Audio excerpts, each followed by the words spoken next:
আসসালামু আলাইকুম ওরহমতুল্লাহি ওয়া বারাকাতুহু।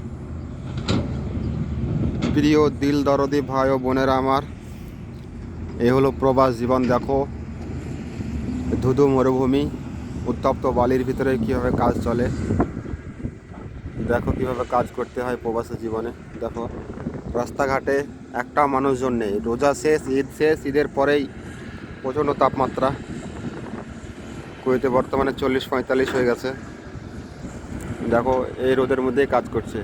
দেখো, এখানে কাজের লোক আছে অনেক, সুরি, মাসরি, পাকিস্তানি, ইন্ডিয়ান, বাংলাদেশি। বাতাস হচ্ছে অনেক গরম বাতাস, তবে আরও গরম হইব আগে ইনশাল্লাহ। এখন একটু ঠান্ডা আছে মোটামুটি। কি উত্তপ্ত বালি দেখো কুয়েত।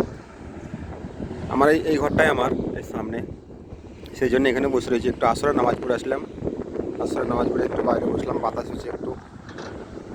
এখানে নতুন বিল্ডিং হবে, তাই কাম চালু করেছে এখানে সামনে।